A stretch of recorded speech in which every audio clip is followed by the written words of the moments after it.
আসসালামু আলাইকুম প্রিয় দর্শক। গত পর্বে আমরা দেখেছিলাম পৃথিবীর কোথায় দাজ্জালের দ্বীপের অবস্থান হতে পারে সেটা নিয়ে কোরআন এবং হাদিসের আলোকে এবং বৈজ্ঞানিকভাবে একটি আলোচনা। আজকের পর্বে আমরা এই ব্যাপারটি নিয়ে আরো বিস্তারিত আলোচনা করব ইনশাআল্লাহ। চলুন শুরু করা যাক। প্রথমেই দেখুন একটি চোখের জ্যামিতিক আকৃতি আমরা আপনাদেরকে স্ক্রিনে দেখাচ্ছি।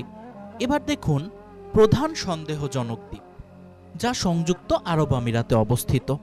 এর নাম সিরবানি ইয়াস। মুহাদ্দিসরা পূর্বের পর্বে উল্লেখিত রাসূল সাল্লাল্লাহু আলাইহি ওয়াসাল্লামের হাদিসের ব্যাখ্যায় বলেন যে রাসূল সাল্লাল্লাহু আলাইহি ওয়াসাল্লাম মদিনা থেকে বলেছিলেন পূর্ব দিক বারংবার নির্দেশ করে। তাই মদিনাতুত তাইয়্যিবা থেকে সোজা পূর্বে গেলেই সাগরে এই দ্বীপ খুঁজতে হবে। সোজা পূর্ব দিকে খুঁজলে কিন্তু এই পারস্য উপসাগরের এই দ্বীপটি পাওয়া যায়। বিশ্বাস না হলে আপনারা গুগল আর্থে গিয়ে নিজে খুঁজে দেখুন। আর তামিম আদ-দারি রাহিমাহুল্লাহ যেই বানু লাখম ও জুজামের লোকদের সাথে সমুদ্রযাত্রায় বেরিয়েছিলেন, সেই গোত্র দুটির অবস্থান ছিল এই দ্বীপের পশ্চিম উপকূলে, পারস্য উপসাগরের তীরে। এবারে দেখুন এই দ্বীপের আকৃতি উপগ্রহ থেকে কেমন দেখা যায়। উপগ্রহ থেকে দেখলে আমরা দেখতে পাবো এর আকৃতি ঠিক যেন কালপুরুষের মতো। প্রাচীন মিশরীয় হোরাস, আরবিতে আদাত সুরাত আর গ্রিকে ওরিয়ন একই জিনিস। আর দেখুন এই হচ্ছে ওরিয়ন এবং এটি হচ্ছে পাশাপাশি সিরবানি ইয়াস দ্বীপ ও কালপুরুষ। খেয়াল করুন, কালপুরুষই প্রাচীন মিশরীয় হোরাস নক্ষত্র, তুর্কির সেদির দ্বীপে, যার প্রাচীন নাম হচ্ছে ক্লিওপেট্রা। তুর্কির সেদির দ্বীপে নাওমি ক্যাম্বেল নামের এক নায়িকা বা গায়িকা একটি ইকো হাউস তৈরি করেছে, যা হোরাসের প্রতীক বা হোরাসের চোখ। এই চোখের আকৃতির ত্রিভুজ ও হোরাসের চোখের সাথে দাজ্জালের কি সম্পর্ক? আমরা তো সবাই জানি যে এই ত্রিভুজ বা ত্রিভুজের ভিতরে একটি চোখ, এর সাথে দাজ্জালের একটা সম্পর্ক রয়েছে। ত্রিভুজ ও চোখের যোগসূত্র বের করার আগে একটি ব্যাপারে সবার দৃষ্টি আকর্ষণ করতে চাই। সেটি হচ্ছে হাদিস মতে দাজ্জাল যখনই আসবে তখন মুসলিমরা সব দিক দিয়েই বিশ্বের সেরা থাকবে। দাজ্জাল আসবে মুসলিমদের শেষবারের মতো মরণ কামড় দিতে। সেই মরণ কামড় এতই মারাত্মক হবে যে তাকে ধ্বংস করার জন্যই আল্লাহ ঈসা আলাইহিস সালামকে দুনিয়াতে আবার পাঠাবেন। ইমাম মাহদির নেতৃত্বে সারা বিশ্বে ইসলামের পতাকা ওড়ার পরই দাজ্জালের আবির্ভাব হবে। এটা হবে শয়তানের পক্ষ থেকে ইসলাম ধ্বংসের শেষ চেষ্টা। আদম আলাইহিস সালামের সময় থেকে দাজ্জাল পর্যন্ত মুসলিমদের উপর এত বড় বিপদ আরেকটিও আসেনি। তাই অন্যান্য ক্ষেত্রে আল্লাহর মুমিন বান্দারাই ইসলামের ক্রান্তিকালে এগিয়ে এসেছেন, কিন্তু দাজ্জালের ভয়াবহতার কারণে আল্লাহ ঈসা আলাইহিস সালামকে পাঠাবেন। দাজ্জাল হচ্ছে শয়তানের শেষ অস্ত্র। তাই ত্রিভুজ ও চোখের ব্যাপারে আলোচনার আগে প্রয়োজনের খাতিরে এখানে শয়তানের ব্যাপারে কিছু আলোচনা করা হবে। বিশ্বের বৃহত্তম ইতিহাস গ্রন্থ তারিখুল রুহুল ওয়াল মুলক, বিখ্যাত আল বিদায়া ওয়ান নিহায়া, ভারতের বৃহত্তম ইসলামী ইতিহাস গ্রন্থ তাবাকাতি নাসিরি ও বাংলার বৃহত্তম ইসলামী ইতিহাস গ্রন্থ খুরশিদ জাহান নুমা এর মতে শয়তান একজন জিন। সে আগুনের তৈরি, সে বহুরূপী। রাসূল সাল্লাল্লাহু আলাইহি ওয়াসাল্লাম বাদে আর সবার রূপ ধারণ করতে পারে শয়তান। এসব বিখ্যাত বই থেকে আরো জানা যায় যে জিন বহুরূপী হলেও তাদের মূল আকৃতি মানুষের মতো, কিন্তু তাদের মাথা হয় বিভিন্ন জীবজন্তুর। মানুষের শরীরে জীবজন্তুর মাথা বেশি দেখা যায় প্রাচীন মিশরীয় সভ্যতার দেবদেবীদের। খেয়াল রাখতে হবে, দাজ্জাল একজন মানুষ হবে, কিন্তু সে হচ্ছে শয়তানের শ্রেষ্ঠ অস্ত্র। আর হাজার হাজার বছর ধরে মানুষ দেবদেবী জ্ঞানে জিনদের পূজা করে আসছে। শয়তান যেহেতু জিন, সেহেতু তার বংশধররাও নিঃসন্দেহে জিনই হবে।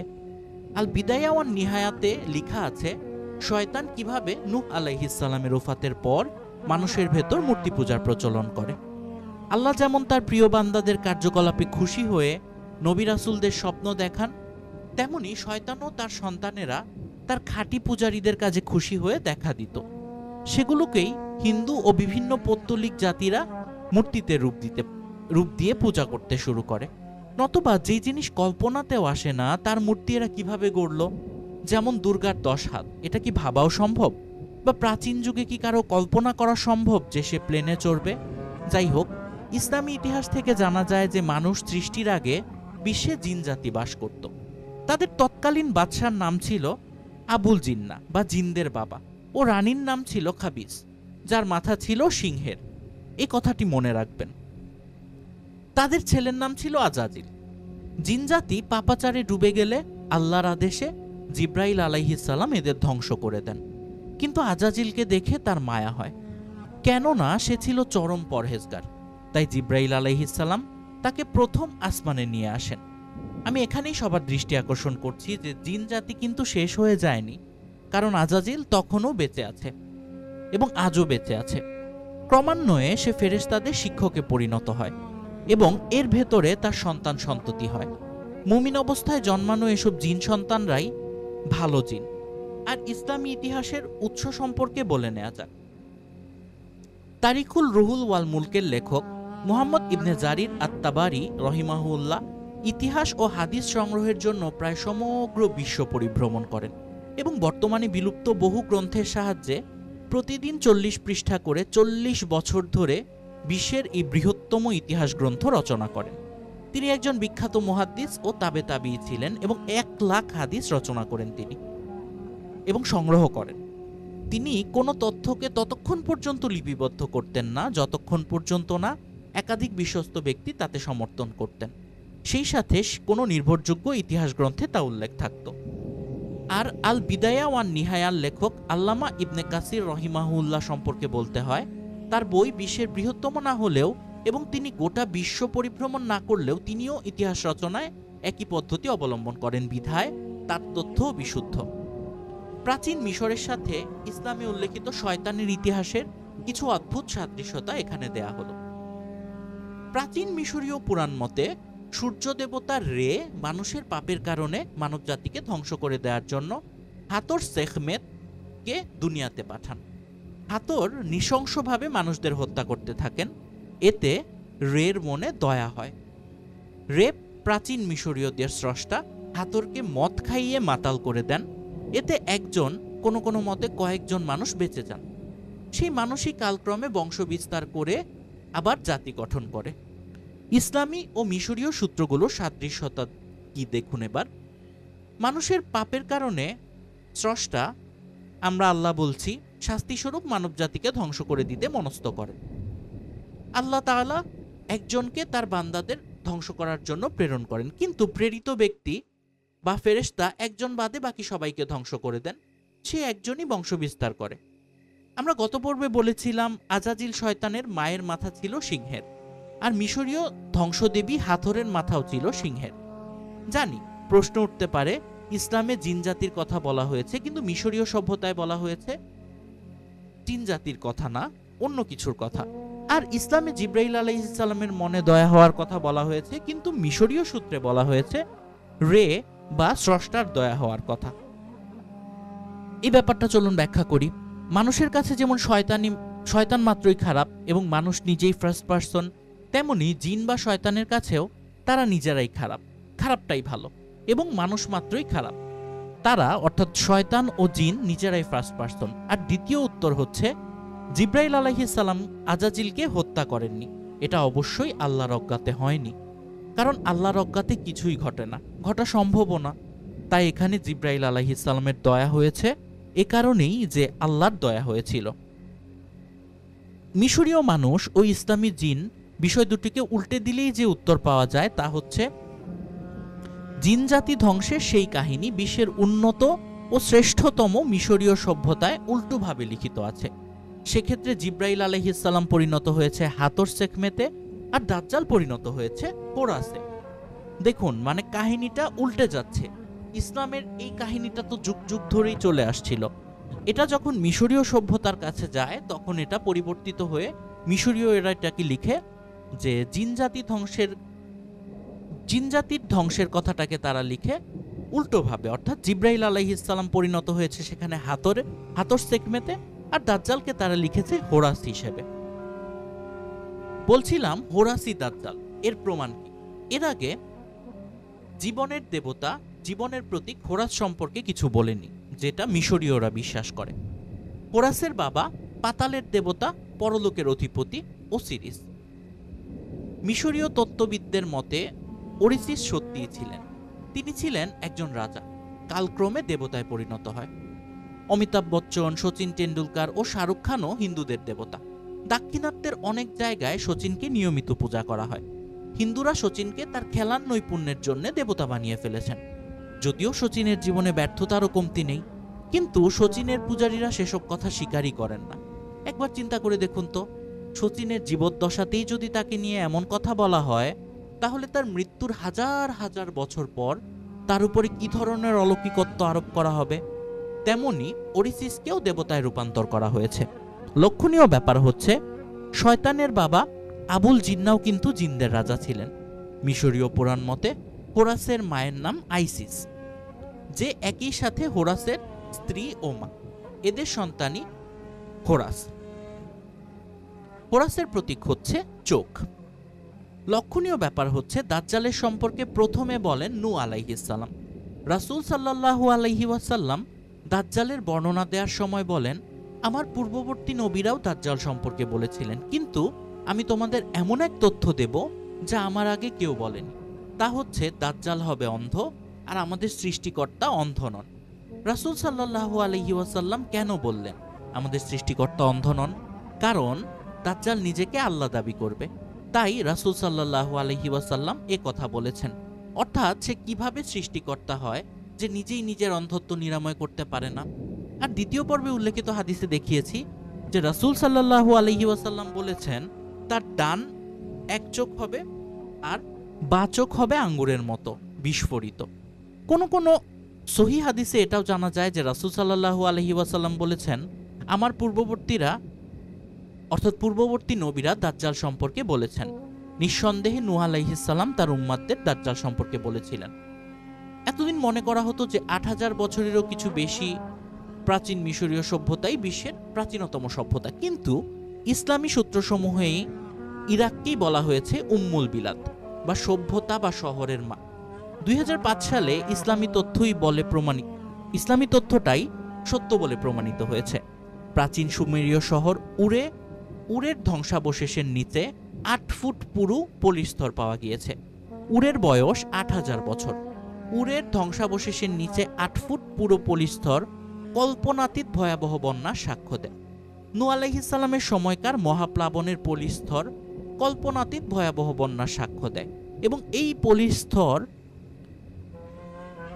সাক্ষ্য দেয় ৮ ফুট পুরো সেই পলিস্তরের নিচে পাওয়া গিয়েছে এমন এক সভ্যতার ধ্বংসাবশেষ যা গড়ে উঠেছিল আজ থেকে ১০,০০০ বছরেরও আগে। চিন্তা করা যায়।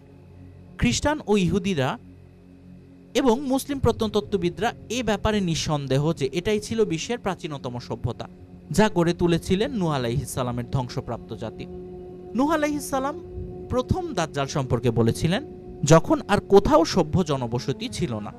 বিশ্বের অনেক সভ্যতাই মেসোপটেমীয় সভ্যতার কাছে ঋণী, যেমন সিন্ধু সভ্যতা।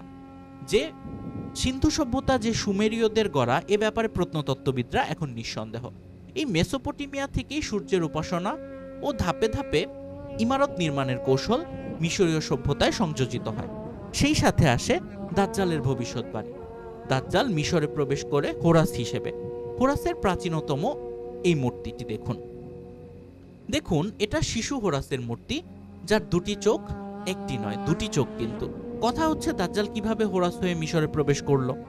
নূহ আলাইহিস সালাম দাজ্জাল সম্পর্কে তার উম্মতদের ভবিষ্যৎবাণী করেছিলেন। এটা হাদিস দ্বারা প্রমাণিত। কোরআন ও হাদিসে করা বহু ভবিষ্যৎবাণী ও ইতিহাস পরবর্তীকালে সত্য বলে প্রমাণিত হয়েছে।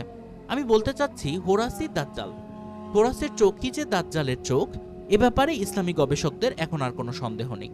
হোরাসের চোখ নিয়ে যদি দাজ্জালের চোখ বোঝায়, তাহলে হোরাস দাজ্জাল হবে না কেন? রাসূল সাল্লাল্লাহু আলাইহি ওয়াসাল্লাম দাজ্জালের দ্বীপের অবস্থানের মতো দাজ্জালের আবির্ভাবের স্থানের ক্ষেত্রেও একাধিক স্থানের কথা বলেছেন, আর এ দুটিতেই তিনি শেষে এক জায়গায় এসে থেমেছেন ও জোর দিয়েছেন। দাজ্জালের আবির্ভাবের স্থান হিসেবে তিনি খোরাসানের নাম করেছেন। তাহলে ইরাক ও শামের কথা কেন বললেন? দাজ্জাল সম্পর্কে কোরআনে আছে, আল্লাহ বলেছেন যে রাসূল সাল্লাল্লাহু আলাইহি ওয়াসাল্লাম যা বলে তা নিজ থেকে বলেন না, বরং আমি যা বলি তাই সে বলে। তাই যারা বলে যে একবার শাম সাগর, একবার ইয়ামেন সাগর ও আরেকবার পূর্ব দিকে উল্লেখ করায় প্রমাণিত হয় যে রাসূলুল্লাহ সাল্লাল্লাহু আলাইহি ওয়াসাল্লাম এ ব্যাপারে নিশ্চিত নয় বা কিছুই জানতেন না। তারা নিতান্তই বেয়াদব। তাই এই বেয়াদবির কথা কখনোই গ্রহণযোগ্য নয়। ইতিমধ্যে আমরা প্রমাণ করে দেখিয়েছি যে শাম সাগরের সেদিন দ্বীপ ও ইয়ামেন সাগরের সুকুত্রা দ্বীপের সাথে সিরবানি ইয়াস দ্বীপের কি কি সাদৃশ্যতা আছে এবং এই 3 দ্বীপে কি অভূতপূর্ব নিদর্শন দেখা গেছে। আমার দৃঢ় বিশ্বাস রাসূল সাল্লাল্লাহু আলাইহি ওয়াসাল্লামের প্রতিটি ভবিষ্যৎবাণীতে উল্লেখিত কোনো স্থানকে অবহেলা করা যাবে না। সম্ভাব্য স্থান হিসেবে ইরাকের নাম করেছেন তিনি। ইরাক প্রাচীন মেসোপটেমিয়ার বৃহদাংশ, যেই ইরাকের উর শহরের মুসলিম জাতির পিতা ইব্রাহিম আলাইহিস সালাম জন্মেছিলেন। সেই একই উরের ধ্বংসাবশেষের 8 ফুট পুরু পলিস্তরের নিচে আরেক আদিম শহরে আদামি সানি অর্থাৎ দ্বিতীয় আদম নূহ আলাইহিস সালাম জন্মেছিলেন আজ থেকে প্রায় 10,000 বছর আগে। সেই উরের অবস্থান আধুনিক ইরাকের বাসরা শহরের কাছে। আর এই উরেই নূহ আলাইহিস সালামের উম্মাতদের প্রথমবার দাজ্জাল সম্পর্কে সতর্ক করেছিলেন। নূহ আলাইহিস সালামের পুত্র হযরত শামের মৃত্যুর পর প্রথম তারই মূর্তি গড়ার মাধ্যমে বিশ্বে মূর্তি পূজা আরম্ভ হয়। আল্লামা ইবনে কাসির রহিমাহুল্লাহ এর অমর ইতিহাস গ্রন্থ আল বিদায়া ওয়ান নিহায়াতে উল্লেখ আছে কিভাবে শয়তান হযরত শামের মৃত্যুর পর মানুষকে ধোঁকা দিয়ে মূর্তি পূজার প্রবর্তন করে।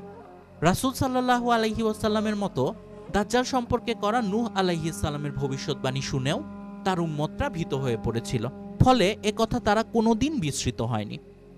হযরত শামের মৃত্যুর পর মুসলিমরা দুভাগে বিভক্ত হয়ে যায়।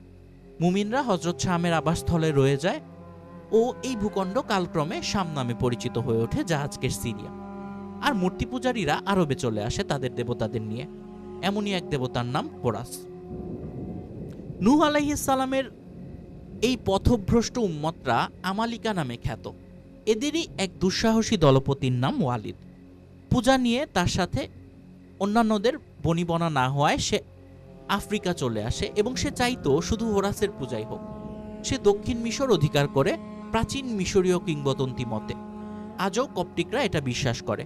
প্রথম রাজবংশীয়রা হোরাসের অনুচর ছিল। তারা নিজেদের হোরাসের বংশধর দাবি করত। নিঃসন্দেহে এই কিংবদন্তি সত্য, কারণ প্রাচীন মিশরের প্রথম রাজ্য আমালিকা দলপতি ওয়ালিদের রাজ্যের পতাকা, এবং মিশরের প্রথম রাজ্য আমালিকা দলপতি ওয়ালিদের রাজ্যের পতাকাই ছিল হোরাসের চক্ষুচিত। ওয়ালিদি প্রথম মিশরে একটি রাজ্য গড়ে তোলেন ও ফেরাউন উপাধি ধারণ করেন 3500 অব্দে। এই ওয়ালিদি উত্তর মিশর দখল করে ঐক্যবদ্ধ মিশর গড়ে তোলেন ও মেনা না উপাধি ধারণ করেন। আর মেনাই প্রাচীন মিশরীয় ভাষায় নারমার, এই নারমার নামে পরিচিত। আর মেনার গ্রিক রূপী হচ্ছে মেনেস, যিনি ফারাও মেনেস নামে ইতিহাসে বিখ্যাত। আরবি ফেরাউনই গ্রিক ভাষায় ফারাও। মেনার এই কীর্তিগাথার উল্লেখ পাওয়া যায় প্রাচীন ব্যাবিলিয়নীয় এই মর্মর মূর্তিটিতে। এই মূর্তিটিতে মেনারের কীর্তির উল্লেখ পাওয়া যায়। এর মাথার পেছনে গর্ব ভরে লেখা আছে এই ইতিহাস কিভাবে তাদেরই মেসোপটেমিয়া জাতির এক বীর মিশরে একটি সাম্রাজ্য প্রতিষ্ঠা করেছে তার কথা। আর অবাক করা ব্যাপার হচ্ছে হোরাসের অনুচরের কীর্তিলিপি সম্বলিত এই মূর্তিটি পাওয়া গিয়েছে ইরাক ও শামের মধ্যবর্তী অঞ্চলে। হোরাস যে দাজ্জাল তার প্রমাণ। আপনাদের মনে প্রশ্ন আসতে পারে, কারণ আজকের ভিডিওতে আমরা দেখানোর চেষ্টা করছি যে কিভাবে মিশরীয়রা মূর্তি পূজা শুরু করে এবং মিশরীয়দের মূর্তিগুলোর এই অদ্ভুত দর্শন কিভাবে মানুষের কল্পনায় এলো। এবার আমরা তো বলছি যে হোরাসই হচ্ছে দাজ্জাল, তাহলে এটার প্রমাণ কি? মিশরীয় মুফতিরা মূলত তাই মনে করেন যে হোরাসই দাজ্জাল। আর আমি যে ওনাদের কথা বিশ্বাস করি, আমি নিজেও ওনাদের কথা বিশ্বাস করি, কারণ বিশ্বের উলামাদের মধ্যে মিশরীয় মুফতিরা ইতিহাস, বিজ্ঞান ও প্রত্নতত্ত্ব দিয়ে প্রমাণ করেছেন যে কোরআন ও হাদিসে উল্লেখিত প্রতিটি ঐতিহাসিক ঘটনা সত্য। আর হোরাসের সাথে দাজ্জালের সাদৃশ্যগুলো আমার গবেষণায় প্রাপ্ত ফলাফল। হোরাস কিভাবে দাজ্জাল? আসুন সেই প্রমাণের যুক্তিগুলো দেখি। আজ থেকে 10,000 বছর আগে নূহ আলাইহিস সালাম প্রথম উনার উম্মতদের দাজ্জাল সম্পর্কে বলেন, যা হাদিস থেকে জানা যায়। লক্ষণীয় ব্যাপার হচ্ছে এর আগে কেউ দাজ্জাল নিয়ে বলেননি, যেটি হাদিস দ্বারা প্রমাণিত হয়। এবং হোরাস নামক দেবতা সম্পর্কে প্রথম প্রত্নপ্রমাণ পাওয়া যায় আজ থেকে ৫৫০০ বছর আগে, অর্থাৎ নূহ আলাইহিস সালামের সতর্কীকরণের ৪৫০০ বছর পর হোরাসের আবির্ভাব হয়। হোরাসের উপাসক ছিল আমালিকা জাতিরা, যারা নূহ আলাইহিস সালামের ওয়ারিশ এবং যারা নূহ আলাইহিস সালামের পুত্র হযরত শামের মৃত্যুর পর আরবে চলে আসে। সেখান থেকে তারাই ওয়ালিদের নেতৃত্বে আফ্রিকা মহাদেশে প্রবেশ করে ও দক্ষিণ মিশর অধিকার করে মিশরের রাজবংশ প্রতিষ্ঠা করে। লক্ষণীয় যে তারাও কিন্তু দাজ্জাল সম্পর্কে জানত। রাসূল সাল্লাল্লাহু আলাইহি ওয়াসাল্লাম বলেছেন, আমার পূর্ববর্তী নবী দাজ্জাল সম্পর্কে বলেছেন। নিঃসন্দেহে নূহ আলাইহিস সালাম ও তার উম্মতদের দাজ্জাল সম্পর্কে বলেছিলেন। রাসূল সাল্লাল্লাহু আলাইহি ওয়াসাল্লাম আগে পূর্ববর্তীদের কথা বলেছেন, তারপর নূহ আলাইহিস সালামের কথা বলেছেন। উনি যথার্থই বলেছেন। আমার পূর্ববর্তী বলতে রাসূল সাল্লাল্লাহু আলাইহি ওয়াসাল্লাম এখানে পূর্ববর্তী নবীদের কথা বুঝিয়েছেন। আর নূহ আলাইহিস সালামের নাম উল্লেখ করে দেয় এটা মনে হয় যে নূহ আলাইহিস সালামই প্রথম দাজ্জাল সম্পর্কে বলেছেন, অর্থাৎ যুগ যুগান্তর ধরে দাজ্জালের ব্যাপারে মুসলিমদের সতর্ক করা হচ্ছে। তার মানে নিশ্চয়ই নূহ আলাইহিস সালামের পরেও রাসূল সাল্লাল্লাহু আলাইহি ওয়াসাল্লামের আগে এই মাঝামাঝি সময়ে যেসব নবী রাসূলরা এসেছেন তারাও দাজ্জাল সম্পর্কে বলেছিলেন, সেটাই তো হওয়ার কথা।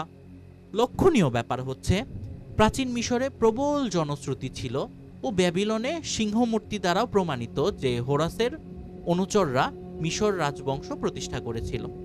উল্লেখ্য যে তখনও মিশরে ওরিসিসের পূজা চলত, যাকে পরবর্তীকালে হোরাসের বাবার আসনে বসানো হয়, কিন্তু তার স্থান ছিল গৌণ।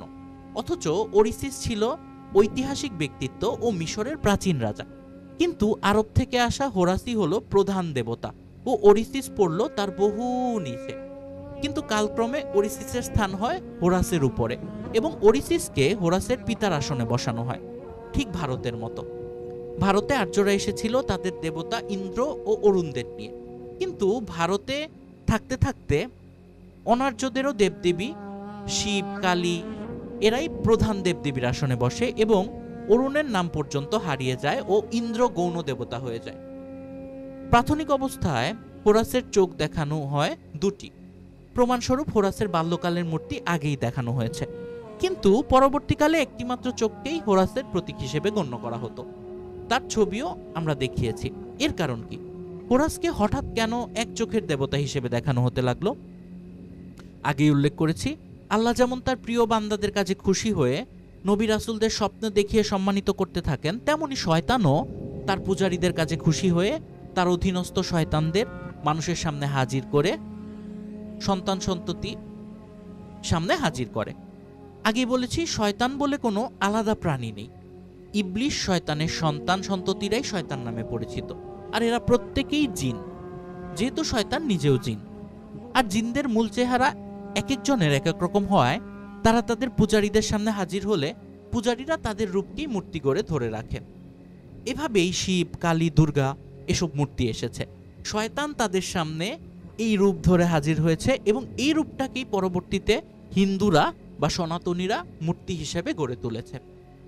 না হলে যা নেই তাকে কেউ কল্পনা করতে পারে? যেমন প্রাচীন মিশরীয়রা কি কল্পনা করতে পারত মানুষ প্লেনে চড়ে আকাশে উড়ে একদিন যুদ্ধ করবে? তাহলে মানুষ কিভাবে 20 হাতের বিষ্ণু ও 10 হাতের দুর্গা গড়ে তুলবে যদি তারা এসব না দেখে? আসলে শয়তান পূজায় খুশি হয়ে, মানে শয়তানকে যারা পূজা করত তাদের পূজায় খুশি হয়ে শয়তান, বিভিন্ন শয়তানরা তাদের পূজারীদের সামনে নিজ নিজ রূপে হাজির হতো। হিন্দুরা তা মূর্তি গড়ে ধরে রেখেছে মাত্র। অর্থাৎ আমি বলতে চাইছি হোরাসকে ততদিন পর্যন্ত মানুষ রূপে পূজা করা হতো না, পূজা করা হতো যতদিন দাজ্জালের জন্ম হয়নি। দাজ্জাল জন্মাবার পরেই তাকে এই রূপে পূজা করা হতো। এবার দেখুন তো আগের এই হোরাসের সাথে পরের হোরাসের পার্থক্য কি এবং কতটা পার্থক্য। কোরআন ও হাদিস থেকে এটা নিঃসন্দেহে জানা যায় যে আল্লাহ বাদে যেসব দেবদেবীর পূজা করা হয় সেগুলো শয়তান। তার মানে এই দাঁড়াচ্ছে যে অন্যান্য পৌত্তলিক জাতির মতো মিশরীয়রাও শয়তানের পূজা করত, তাই তাদের পূজায় সন্তুষ্ট হয়েই সম্ভবত শয়তান তাদের দাজ্জালের রূপ দেখিয়েছিল, যার কারণে রাসূল সাল্লাল্লাহু আলাইহি ওয়াসাল্লামের করা ভবিষ্যৎবাণীর আগেই তারা একচোখা দাজ্জাল সম্পর্কে জানত। রাসূল সাল্লাল্লাহু আলাইহি ওয়াসাল্লাম বলেছেন, আমি দাজ্জাল সম্পর্কে তোমাদের এমন একটি ব্যাপার বলবো যা পূর্বে আর কেউ বলেনি, আর সেটি হচ্ছে দাজ্জাল হবে অন্ধ, আর তোমাদের আল্লাহ অন্ধ নন। তাহলে আমি এটা বলছি কেন? কারণ আসলেই রাসূল সাল্লাল্লাহু আলাইহি ওয়াসাল্লামের আগে কোনো নবী রাসূল দাজ্জালের অন্ধ হওয়া সম্পর্কে বলেননি। না, এটা আমার ব্যাখ্যা না, মুহাদ্দিসরা এটা বলেন। রাসূল সাল্লাল্লাহু আলাইহি ওয়াসাল্লাম আমার আগে এই কেউকে নবী রাসূল হিসেবে বলেছেন। কিন্তু শয়তানের তাদের পূজারীদের দাজ্জালকে দেখাতে তো কোনো বাধা নেই। রাসূল সাল্লাল্লাহু আলাইহি ওয়াসাল্লামের আগে কেউ বলেনি, কোনো নবী রাসূল তার উম্মতদের বলেননি, কিন্তু শয়তান তাদের পূজারীদের দাজ্জালকে দেখাতে তো কোনো বাধা নেই, কারণ সে তো আল্লাহর অবাধ্য। তাই আমার ধারণা শয়তানই প্রাচীন মিশরীয়দের দাজ্জালের রূপ দেখিয়েছিল, যার কারণে হঠাৎ করেই দুই চোখা হোরাসের প্রতীক একটি চোখ হয়ে দাঁড়ায়। কিন্তু মূল ব্যাপার হচ্ছে 522 সালের আগে, অর্থাৎ রাসূল সাল্লাল্লাহু আলাইহি ওয়াসাল্লাম বলার আগে কেউ কিন্তু বলেনি দাজ্জাল হবে অন্ধ। আর এটাই হাদিসের অলৌকিকত্ব। কথা হচ্ছে দাজ্জাল কি করে। মিশরীয় সভ্যতা একই সাথে বিশ্বের উন্নততম ও রহস্যময় সভ্যতা। এটি বিশ্বের একমাত্র সভ্যতা যার অধিকাংশ ব্যাপারই রহস্যময়।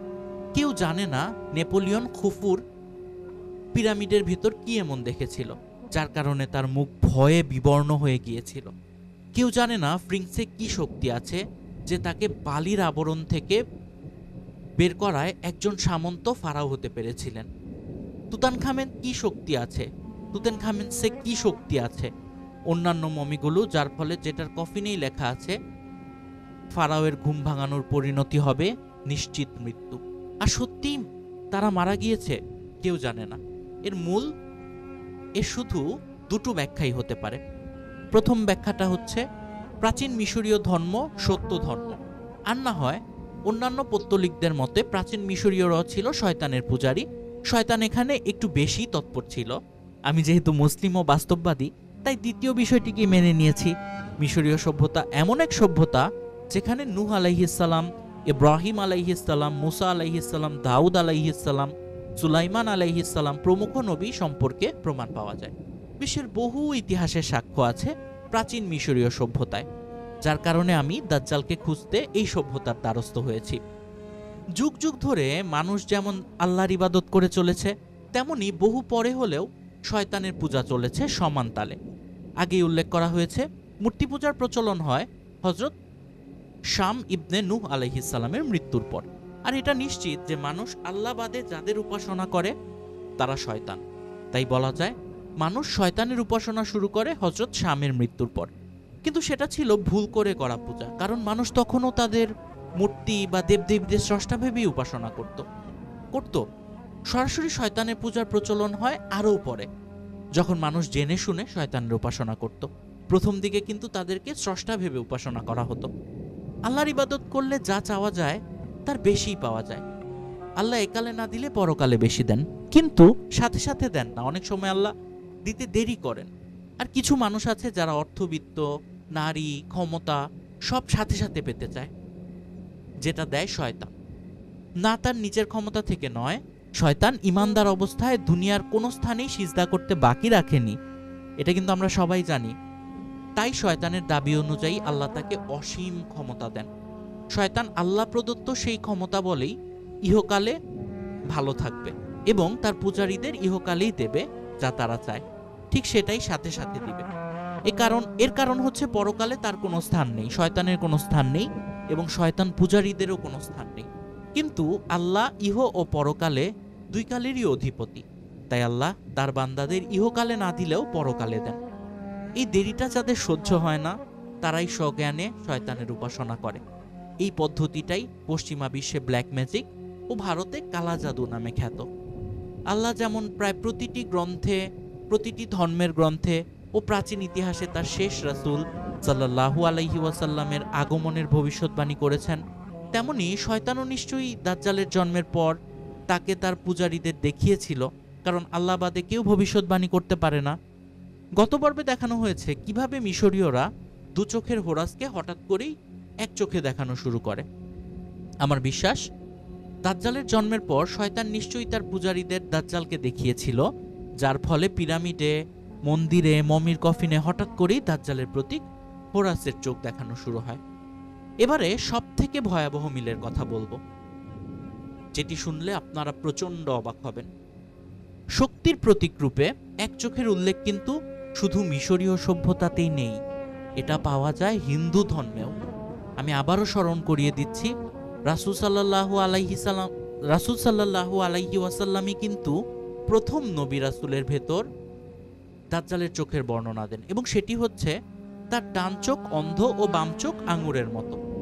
আর আশ্চর্যের ব্যাপার হচ্ছে, এক চোখের উল্লেখ হিন্দু ধর্মের একাধিক দেবদেবীর ভেতরে পাওয়া যায়, যেমন হিন্দু সংহারকর্তা শিব। শিবের কপালে তৃতীয় নেত্র আছে, যা শিবের শক্তির প্রতীক। হিন্দুদের মতে শিবের এই তৃতীয় চোখই সবাই দেখতে পায়। এই সবাই দেখতে পায় না, এটি অদৃশ্য চোখ, এটা কেবলমাত্র আধ্যাত্মিক মানুষেরাই পারে। শিবের এই তৃতীয় নয়ন থেকেই ভূতদের উৎপত্তি, যা শিব যুদ্ধে ব্যবহার করে থাকে। এই শিবের উৎপত্তি কোথায়? শিবকে আসলেই হিন্দু মতে কোটি কোটি বছরের প্রাচীন? প্রত্নতত্ত্ব কিন্তু তা বলে না। আর আমি যেহেতু একজন বিজ্ঞানমনস্ক মানুষ, তাই আমিও প্রমাণের বাইরে যাই না। আমি এ কারণেই ইসলামী বিশ্বাসে ইসলাম সত্য, আমি আলহামদুলিল্লাহ আমাদের বিখ্যাত প্রত্যেক নবীর সত্যতা সম্পর্কে শুধুমাত্র ইতিহাস ও প্রত্নতত্ত্ব দিয়ে প্রমাণ করে দিতে পারবো। একই কারণে আমি হিন্দুদের এই কথাকে বিশ্বাস করি না।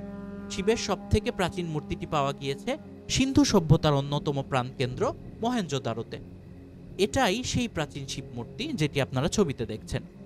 বিশ্বের প্রাচীনতম শিব মূর্তি, খেয়াল করে দেখুন তো শিবের পরিচিত আকৃতির সাথে এর কতটা অমিল আছে।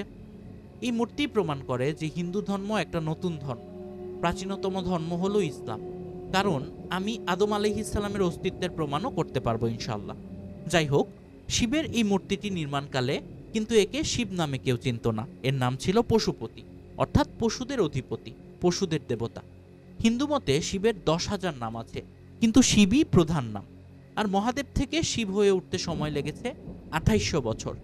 শিবের এই বর্তমান আকৃতি ও নামের প্রথম মূর্তির বয়স 1200 বছর, অর্থাৎ রাসূল সাল্লাল্লাহু আলাইহি ওয়াসাল্লামের উফাতের পর।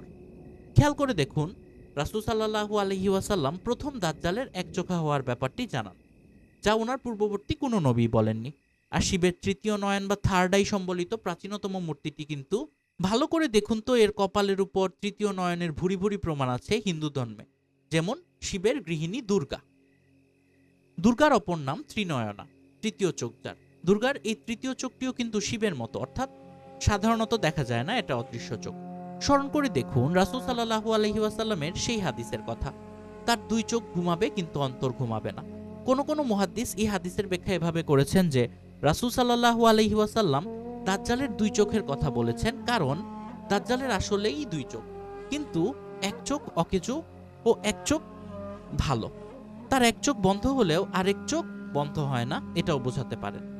দুর্গার ওই তৃতীয় চোখ থেকে মহিষাসুর বধের সময় ভয়ঙ্কর দেবী অর্থাৎ পিশাচ দেবী চামুন্ডার জন্ম হয়। লক্ষণীয় ব্যাপার হচ্ছে চামুন্ডা কিন্তু কালো জাদুকরদের অন্যতম আরাধ্যা দেবী। অনেকে বলেন চামুন্ডাই কালভৈরবী।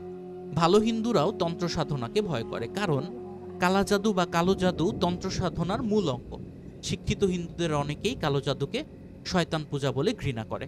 ভয়ঙ্করতম তথ্যটি হলো, হিন্দু ধর্মে দেবদেবীদের তৃতীয় চোখের সব থেকে প্রাচীনতম মূর্তিগুলোর কোনোটিরই বয়স 1200 বছরের বেশি নয়।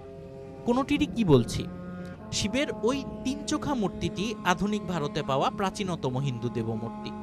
আর রাসূল সাল্লাল্লাহু আলাইহি ওয়াসাল্লাম দাজ্জালের চোখের ব্যাপারে প্রথম বলেন আজ থেকে 1400 বছর আগে।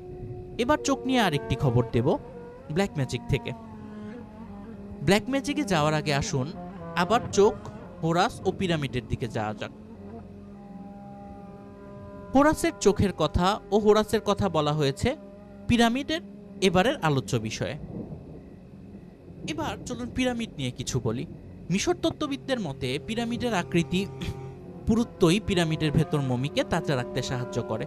পিরামিড ঠিক যেন একটা ডিপ ফ্রিজ, শীতলতাবিহীন ফ্রিজ।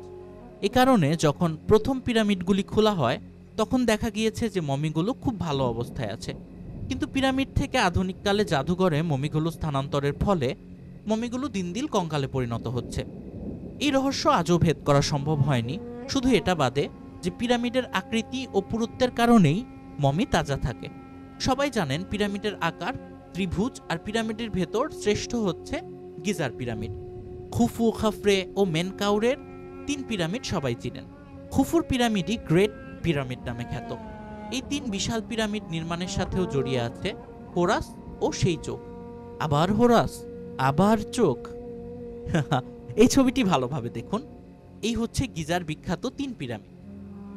এই ঠিক 3টি পিরামিডের ঠিক মাথার উপর 3টি তারার অবস্থান। এদের নাম আলনিটাক খুফুর পিরামিডের উপর, আলনিলাম খাফরের পিরামিডের উপর এবং মিনটাকা মেনকাউরের পিরামিডের উপর। এই 3 তারাকেই জ্যোতির্বিজ্ঞানের ভাষায় বলা হয় ওরিয়নস বেল্ট। এই 3 পিরামিড এমন নিখুঁত মাপমতো তৈরি করা হয়েছে, এত নিখুঁতভাবে তৈরি করা হয়েছে যে এই 3 তারা ঠিক এই 3 পিরামিড ত্রয়ের শীর্ষবিন্দুতেই উঠে। বিশ্বাস হচ্ছে না? তাহলে এবারের এই ছবিটি দেখুন। এটা মিশরের অতি উন্নত প্রত্নতত্ত্ববিদদের করা। দেখুন তারকাত্রয়ের ঠিক নিচেই পিরামিড ত্রয়ের অবস্থান। এই 3 তারকাই হলো ওরিয়ন বেল্ট। ওরিয়ন অর্থাৎ আদম সুরাত, কালপুরুষের কথা আগে আলোচনা করেছি। ওরিয়ন তো গ্রিক নাম, এর আদি ছিল হোরাস। এই 3 পিরামিড এভাবেই তৈরি করা হয়েছে যাতে এই 3টি মিলে ঠিক আকাশের ওরিয়ন বেল্টের সাথে মিলে যায়। এই দেখুন 3টি পিরামিডের মাথা কিভাবে ওরিয়ন বেল্টে পরিণত হয়েছে, ও সেই কালপুরুষের কোমর কালপুরুষে পরিণত হয়েছে। কিন্তু এটা গ্রিকদের ওরিয়ন, মিশরীয়দের হোরাস হচ্ছে এটা। এই ছবিটিতে যেটা দেখাচ্ছি, হোরাসের কোমরের জন্যই কোনো অজ্ঞাত উপায়ে নিখুঁত মাপঝোঁক করে পিরামিড নির্মাণ করা হয়েছে। ত্রিভুজ বলতে কি বোঝাতো মিশরীয়রা? 3 ত্রিভুজে হোরাস। তাহলে ত্রিভুজ কি? এই ছবিটি দেখুন। এটা একটি পুনর্গঠিত প্রাচীন প্যাপিরাস রোল থেকে নেওয়া। এটাই দাঁড়াতো পিরামিড ও ত্রিভুজ বিশ্লেষণ করলে। সবচেয়ে নিচে ফারাও মেনকাওয়ের পিরামিড, যার মাঝে বসে আছে শিশু হোরাস, যার 2 হাতে 2টো বাটি। লক্ষ্য করে দেখুন, কিসের বাটি? হাদিসে আছে, অনেকেই পড়েছেন, দাজ্জালের ডান হাতে থাকবে জান্নাত ও বাঁ হাতে থাকবে জাহান্নাম। দুটোই কার্যত ধোঁকা হবে। রাসূল সাল্লাল্লাহু আলাইহি ওয়াসাল্লাম বলেছেন, তোমরা যদি দাজ্জালের হাত থেকে বাঁচতে চাও তাহলে অগ্নিকুণ্ডে দাজ্জালের দাবি মতে জাহান্নামে ঝাঁপিয়ে পড়ো। কারণ ওটা তো অগ্নিকুণ্ড, জাহান্নাম হবে না, ওটাই হবে বেহেশত।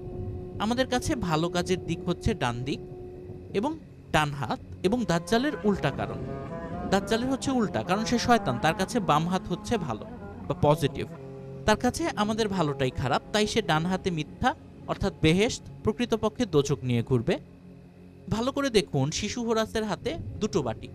এই প্যাপিরাস রোলে লেখা আছে হোরাস ডান বাটিতে, তার অনুসারীদের বাকি লেখাগুলো নেই, হারিয়ে গিয়েছে বা ক্ষয়ে গিয়েছে, তাই কেউ জানে না কি সেটা ছিল।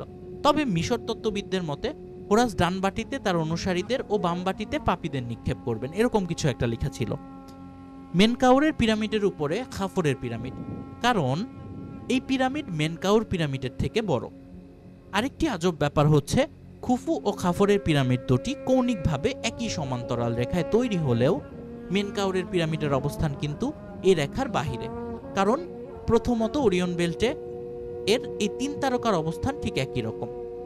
আলনিটাক ও আলনিলাম সমান্তরাল রেখায় অবস্থিত হলেও মিনটাকা কিন্তু সমান্তরাল রেখার বাহিরে, ও দ্বিতীয়ত তৃতীয় পিরামিড ইচ্ছাকৃতভাবেই সমান্তরাল রেখার বাহিরে নির্মাণ করা হয়েছে বিশেষত্ব রাখার জন্য। আর সেই বিশেষত্ব হচ্ছে প্যাপিরাস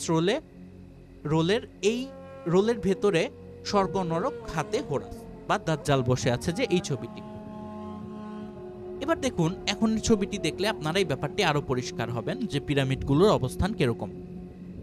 এবার চতুর্থ চিত্রে চলে যাই, চলুন। মেনকাউরের পিরামিডের উপরে আছে খাফরের পিরামিড, আর খাফরের পিরামিডের ভেতরে তেমন কিছুই নেই, স্বয়ং ফারাও খাফরেকে দেখানো হয়েছে এতে। এবার উপরে ওঠার আগে মনিটরের ডানে ছবিতে দেখবেন আইসিস দাঁড়িয়ে আছে, আইসিস হোরাসের মা, আর বায়ে দাঁড়িয়ে আছে ওসিরিস। আবার একদম নিচে যান, মেনকাউরের পিরামিডের ভেতর হোরাসের আকৃতি যেন একটি তারা, সেটাই দেখানো হয়েছে। আর এই তারা একাধিক ত্রিভুজে বিভক্ত। ত্রিভুজ একটি শক্তির নাম, শক্তির রূপ। তারার উপরে দেখুন জীবনের প্রতীক সিস্ট্রাম, যা আইসিওসের প্রতীকও বটে। তার উপরে পিরামিডে যান, খাফরের পিরামিডে খাফরের মাথার উপর একটি গুবরে পোকা দেখানো হয়েছে। গুবরে পোকা কেন?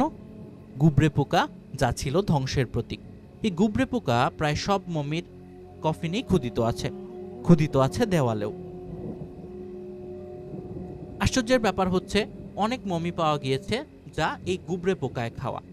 মমির ফরেনসিক টেস্ট করে জানা গিয়েছে তাদের মমি করার পর সেই আমলেই গুবরে পোকা দিয়ে খাওয়ানো হয়েছিল।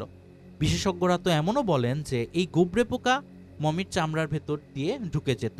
হ্যাঁ, বিখ্যাত মামি সিনেমায় এই গুবরে পোকার অদ্ভুত কাহিনী নেওয়া হয়, যা অবিশ্বাস্য কিন্তু মিথ্যে নয়। এই সাংঘাতিক গুবরে পোকা দিয়ে মমি খাওয়ানোর অর্থ ছিল যাতে পরকালে মমিকৃত ব্যক্তি ক্ষতবিক্ষত শরীর নিয়ে ওঠে। এটার কারণ কি? এটা বিভিন্ন কারণ হতে পারে। এবারে বৃহত্তম পিরামিড খুফুর পিরামিডে ওঠা, এটাতে আমরা চলুন দেখি।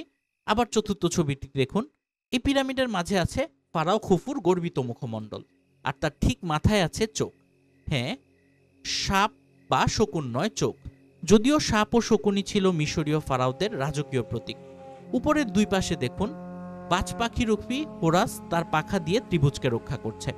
দুইটা হোরাস এখানে, একটি ভালো ও একটি খারাপের প্রতীক। পিরামিড থেকে বেরোলো দুইটি বৃহদাকার ত্রিভুজ, তিনটা পিরামিড থেকে বেরোলো দুইটা বৃহদাকার ত্রিভুজ। ত্রিভুজ ও ব্ল্যাক ম্যাজিক আগামীর জন্য থাক, আমরা পরের পর্বে এগুলো নিয়ে আলোচনা করব। এবার দেখি ব্ল্যাক ম্যাজিকের দিকে আসি। একটু ত্রিভুজটা নিয়ে একটু পরে আলোচনা করছি, ব্ল্যাক ম্যাজিকে আসি। ব্ল্যাক ম্যাজিক বা ভুডু বা কালো জাদু বা তন্ত্র সাধনা দুটোই শয়তানের পূজা, মূলত শয়তানের পূজা। আমরা প্রাচীন উট থেকে বর্ণনা শুরু করে আমালিকা জাতি, মিশরীয় সভ্যতা, হোরাস, পিরামিড হয়ে এবারে ত্রিভুজে এসে পৌঁছেছি। গত পর্বের একটু আগেই আমরা যে প্যাপিরাস রোল দেখিয়েছি, যে রাসূল সাল্লাল্লাহু আলাইহি ওয়াসাল্লামে বর্ণিত দাজ্জালের সাথে হোরাসের মিল, চোখ ও ত্রিভুজ, জান্নাত ও জাহান্নাম, এগুলো বলছি মনে রাখার জন্য, কারণ ব্ল্যাক ম্যাজিকের সাথে এর সংযোগ আছে। ভুডো বা ব্ল্যাক ম্যাজিক অর্থাৎ স্বজ্ঞানে শয়তান পূজার ইতিহাস মূলত মূর্তি পূজার মতো সুপ্রাচীন নয়। শয়তান পূজারীদের বর্তমান অবস্থানের ঐতিহ্য বেশি দিন নয়। যারা হরর মুভি দেখেছেন তারা জানেন শয়তানের পূজার জন্য একটি বৃত্ত আকার প্রয়োজন হয়, যা কতগুলো ত্রিভুজ দিয়ে বিভক্ত। একটি ব্যাপারে সবার দৃষ্টি আকর্ষণ করছি, ত্রিভুজের জনক প্রাচীন মিশরীয়রা।